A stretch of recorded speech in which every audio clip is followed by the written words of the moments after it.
जागा विचारांची दिशा नव्या महाराष्ट्राची। आपण पाहत आहात GD9 महाराष्ट्र न्यूज।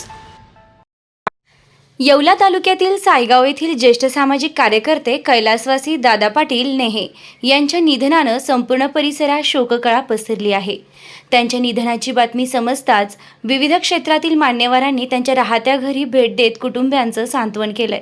याच पार्श्वभूमीवर माजी खासदार समीर भुजबळ यांनी सायगाव येथे नेहे कुटुंबियांच्या निवासस्थानी जाऊन कुटुंबियांची भेट घेतली व त्यांचे सांत्वन केले। यावेळी त्यांनी कैलासवासी दादा पाटील नेहे यांच्या कार्याचा आढावा घेत त्यांच्या समाजातील योगदानाची आठवण करून दिली। खासदार समीर भुजबळ म्हणाले की कैलासवासी दादा पाटील नेहे हे समाजकार्याची जाणीव असलेले आणि लोकांच्या प्रश्नांसाठी नेहमीच पुढाकार घेणारे व्यक्तिमत्व होते। विशेषतः मांजरपाडा कॅनलच्या कामासाठी त्यांनी सातत्याने पाठपुरावा केला। या कॅनलचं पाणी परिसरात शेतकऱ्यांपर्यंत पोहोचावे यासाठी ते शेवटपर्यंत सक्रिय राहिले होते। मांजरपाडा कॅनलला जेव्हा पहिल्यांदा पाणी आले त्या ऐतिहासिक क्षणी त्यांच्या हस्ते पाणी पूजन करण्यात आलं। त्या प्रसंगाची आठवण करून देत समीर भुजबळ यांनी जुन्या आठवणींना उजाळा दिला। समाजासाठी त्यांनी केलेलं कार्य नेहमी स्मरणात राहील असेही त्यांनी यावेळी सांगितले।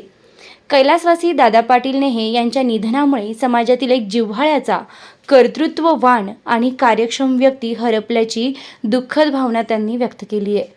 त्यांच्या जाण्यानं निर्माण झालेली पोकळी भरून निघणं कठीण असल्याचंही त्यांनी नमूद केलंय। यावेळी उपस्थित नागरिकांनीही कैलासवासी दादा पाटील नेहे यांच्या कार्याच्या आठवणी सांगत त्यांना भावपूर्ण श्रद्धांजली अर्पण केली। तसेच नेहे कुटुंबियांना धीर देत त्यांच्या दुःखात आपण सर्व सहभागी असल्याची भावना व्यक्त केली। GD9 न्यूज महाराष्ट्रासाठी माधव नेहेसह गजानन देशमुख, येवला।